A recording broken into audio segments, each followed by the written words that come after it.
Hello guys, welcome to Esha YouTube channel. మీకు ఈ video నచ్చితే కనుక ప్లీజ్ ఫ్రెండ్స్ లైక్ చేయండి, షేర్ చేయండి, సబ్స్క్రైబ్ చేయండి, కామెంట్ మాత్రం తప్పకుండా చేయండి. మరిన్ని వీడియోస్ కోసం నా ఛానల్ని సబ్స్క్రైబ్ చేసుకుంటారని అనుకుంటున్నాను. నాగ్ సార్ వచ్చి మన ఫ్యామిలీ వీక్ వాళ్ళని విలువమంటారు. ఫ్యామిలీ వీక్ కదా, హ్యాపీగా ఉండాలి, ఎందుకు మీ గొడవలు అని చెప్తుంటారు. బాగా ఫన్ అనిపించింది, నాకు చాలా బాగా అనిపించింది.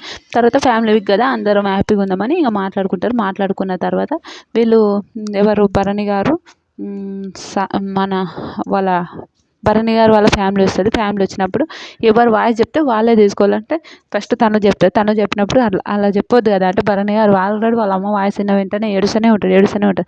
తర్వాత వస్తారు, వెనక చెప్తారు సార్ ఇంకొక ఆపర్చునిటీ అంటే వస్తారు. పాపం దివ్యని భరణి గారు వాళ్ళ మమ్మీ మీరు అంతా అట్లా మాట్లాడకండి, అసలు నచ్చట్లేదని డైరెక్ట్ ఫేస్ టు ఫేస్ చెప్పింది. వామ్మో ఘోరం అనిపించింది. వెనక మన నాగ్ సార్ అంటాడు, నా తమ్ముడు మన నాగబాబు భరణికి ఎలా గురువు అయ్యిండు, నాకు అదొకటి చెప్పండి సార్. మేమిద్దరం కలిసి ఒక సీరియల్ చేసాము నాగ్, అందులో మేము ఇద్దరము మంచిగా కానీ అప్పుడు మాకు ఫుల్ కోపం ఉంటుండే. నేను బిగ్ బాస్ హౌస్కి వచ్చినప్పుడు నువ్వు పుట్టుకుని నన్ను కొట్టేవారు బాబు, సైలెంట్గా ఉండు అని అన్నా.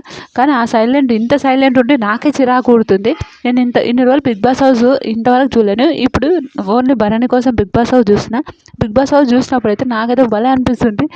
మీకు ఫ్యాన్ అయిపోయినా నేనైతే బిగ్ బాస్ హౌస్లో 24 hours కూడా ఉండలేను. 100% వాళ్ళందరూ ఉన్నారంటే వాళ్ళందరూ గ్రేట్, వాళ్ళందరూ అనేది చెప్తుంటారు. చాలా బాగా అనిపించింది, నిజంగా సూపర్ అనిపించింది. మీకు ఎంతమంది కనిపించిందో ప్లీజ్ కమెంట్ చేయండి. ఇలాంటి వీడియోస్ మరిన్ని కావాలంటే నా ఛానల్ని సబ్స్క్రైబ్ చేసుకుంటారని అనుకుంటున్నాను. ఎందుకంటే ఎంత ఎంత అంటే వాళ్ళు చాలా ఫన్గా చాలా బాగా అనిపిస్తుంది. మీకేమనిపించింది ప్లీజ్ కమెంట్ చేయండి.